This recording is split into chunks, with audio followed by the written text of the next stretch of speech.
मैथिल साहब, आपकी पार्टी ने कहा कि 2024 में कांग्रेस दूरबीन से देखने लायक भी नहीं मिल बचेगी।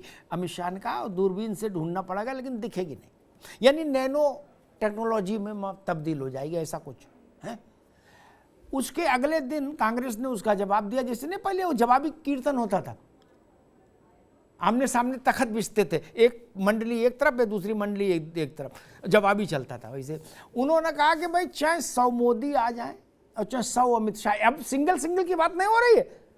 देखिए उन्होंने कहा 100 भी आ जाओ, फिर भी मैं ये बता दे रहा हूं कि 24 में सरकार हम बना रहे हैं।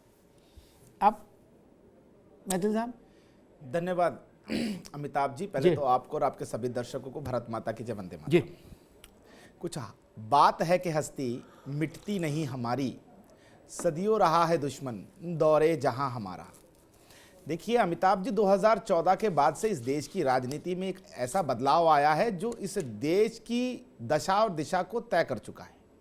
इस देश में अब जो चुनाव हो रहा है उसमें भारतीय जनता पार्टी का कार्यकर्ता तो माननीय प्रधानमंत्री जी के लिए प्रयासरत रहेगा ही उनको वोट जिताने के लिए, अपितु देश की देशभक्त जनता जिसके हृदय में तिरंगा वास करता है, जिनको वंदे मातरम कहना अच्छा लगता है और भारत तेरे टुकड़े होंगे चार इंशाअल्लाह इंशाअल्लाह कहने वालों का वो विरोध करते हैं, ऐसी करोड़ों लोग जनता से निकलकर आएंगे और प्रधानमंत्री जी के लिए कार्य करेंगे। आप देखिए ना, जो माननीय गृह मंत्री जी ने कहा वो 100% सत्य होगा, क्योंकि लगातार कांग्रेस अपने पैरों पे खुद कुल्हाड़ी मार रही है। अब देखिए, देश ने जब उनको नकार दिया तो कांग्रेस के युवराज पहुंच गए ब्रिटेन, वहां पर बीबीसी की जिसने डॉक्यूमेंट्री बनाई उस प्रोड्यूसर के संग चाय पी के आए थे। उसके बाद ये डॉक्यूमेंट्री का दिन निकला। आप देखिए, एक बार सबको बहस में लिया, फिर विस्तार में फिर जाएंगे। डॉक्टर सुधा मिश्रा, खड़गे जी, देखिए अधिकार सबको, मैं यहाँ अधिकार पर कोई आक्षेप नहीं कर रहा हूं। फॉरवर्ड ब्लॉक को भी यह अधिकार है कि सरकार हम बनाएंगे 24 में, कोई अधिकार पर कोई रोक नहीं किसी की भाई, ठीक। वो ये कहने के बाद मैं कह रहा हूं, लेकिन एक सामान्य तौर पर खड़गे जी का ये जो बयान है इसमें इसने लोगों को चौंकाया और लोग अब ये ढूंढ रहे हैं कि आखिर ये सोर्स ऑफ एनर्जी कहाँ है। अचानक से कांग्रेस की इम्यूनिटी इतनी मजबूत कैसे हो गई कि खड़गे जी ने सीधे दावा ठोक दिया, बोले एक नहीं 100 ले आओ, सरकार तो हम ही बनाएंगे। ये जो अंदाज है, ये जो स्वैग है, इसके पीछे का वो लोग ढूंढ रहे हैं कि भाई कौन सा विटामिन है, राजनीतिक विटामिन, जिसने कांग्रेस को इस टोन और इस मुद्रा में सार्वजनिक मंच पे लाके खड़ा किया। सुधा जी। जी अमिताभ जी, बहुत बहुत धन्यवाद इस प्रश्न को उठाने के लिए। ये प्रश्न जायज इसलिए है कि जिस इम्यूनिटी की आप बात कर रहे हैं वो जनता है हमारे लिए, और जनता की समझदारी और जनता का विचार कहीं ढूंढने की जरूरत नहीं है। जो करोड़ करोड़ जनसंख्या की बात होती है, करोड़ों जनता की बात होती है, जिस जनता में से 140 करोड़ में से 80 करोड़ को खाना खिला रहे हैं, उन सब जनता की भागीदारी करेक्ट कर लीजिए। 81.3 करोड़ है। रुक जाओ भाई, रुक जाओ। 81.3 करोड़ है, पढ़ के आया कीजिए कांग्रेस के प्रवक्ता। छोड़ो भाई, 80 में और 81 को रुक जाओ। जी सुधा जी। सूर्य प्रसाद के बड़े बड़े शब्दों को चिल्ला के कहने से वो भारी भरकम पत्थर नहीं हो जाते हैं। बड़े शब्दों का प्रयोग सबको करना आता है। आप लोगों ने जो रटी टाइप 5 लाइनें याद कर रही है, सारे प्रवक्ता आते हैं, सार्वभौम सत्य को बताने की कोशिश करते हैं और जनता के जनादेश को जिस तरह व्याख्यायित करने की कोशिश करते हैं, सबने सुन लिया है। 8 साल से यही सुन रहे हैं। माननीय प्रवचन मत दीजिए, आगे बढ़िए। ठीक है, प्रवचन मत दीजिए। जी, ऐसे कैसे बात करते हैं आप लोग? जी सुधा जी, कम से कम जनता के नाते तो इज्जत करना सीखिए, सम्मान करना सीखिए। बातें बड़ी बड़ी, लेकिन करना कुछ नहीं है। ठीक है सुधा जी, ठीक है, आपने ठीक बात कही। हमारी ताकत जनता है, राजनीति में सबकी ताकत जनता ही होती, ठीक बात है। जेबा यास्मीन, मैंने कुछ लोगों को ढूंढा, अखिलेश यादव, मायावती, ममता बनर्जी, नवीन पटनायक, केसीआर, ये लोग किसी तंबू में नहीं, ना इधर वाले में ना उधर वाले में, ठीक। अपने अपने राज्यों में इनकी हैसियत है, लेकिन जगन रेड्डी भी उसी में है, इसी कतार में उनको रखता हूं, और जिसमें ममता बनर्जी और नवीन पटनायक,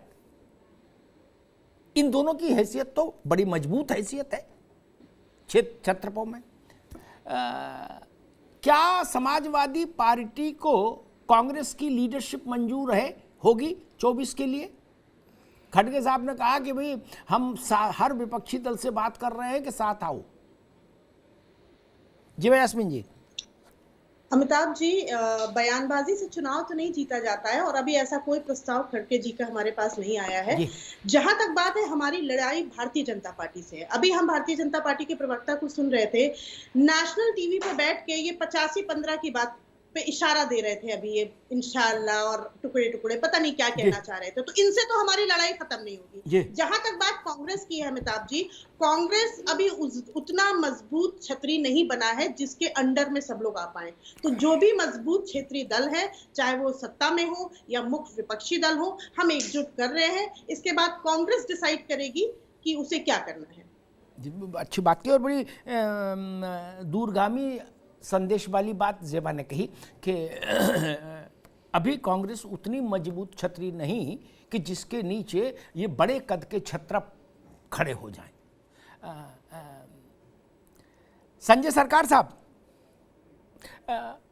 कांग्रेस और टीएमसी, और उसमें भी छोटे नहीं, राहुल गांधी और अभिषेक के बीच में वाक युद्ध हो गया। बाकी किसी में होता तो चलो कोई दूसरा संभाल लेता, नहीं। तब फिर ये मोदी वर्सेस ऑल वाली जो एक थ्योरी है, ये तो फिर सिरे चढ़ती नहीं दिखती। सरकार साहब। अमिताभ जी, आपको पहले धन्यवाद है। आपसे पहले बार हम डिबेट में बैठ रहे हैं। धन्यवाद जी। आपको सवाल का जवाब देने के पहले भारतीय जनता पार्टी को जो प्रवक्ता बैठा है उनको एक जवाब देता हूं। वो बोला 2014 से सब कुछ हालत बदल गया। हकीकत में हालत बदल गया। मैं एक तस्वीर दिखाता हूँ। G20 जो होता है, शिखर सम्मेलन में ये करने के लिए 2014 में नरेंद्र मोदी गया थे वहां पर, और वहां पर टोनी एबॉट भी है जो इस टाइम ऑस्ट्रेलिया का प्राइम मिनिस्टर थे, ठीक है। और इसके सामने देखिए, एक से अरुंधति भट्टाचार्य जी एसबीआई का चेयरमैन है और एक से अदानी जी है। इसको लेके गया था इस कारण में 2014 में जिसको बोला गया था, जो इस समय एसबीआई बोला था हम अदानी को लोन देंगे, आप ऑस्ट्रेलिया में इसको माइंस दीजिए। ये तो चौकीदार के एक नमूना हम पेश किया। रह गया चौकीदार का दूसरा नमूना।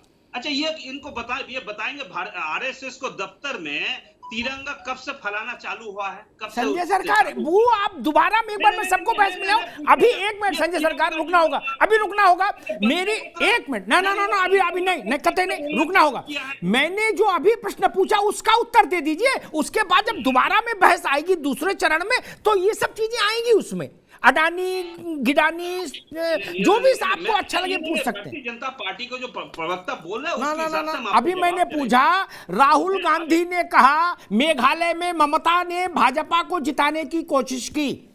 अभिषेक ने उसका जवाब दिया कि बंगाल में कांग्रेस ने भाजपा की तरफ से बैटिंग की। अभी इतनी बात है।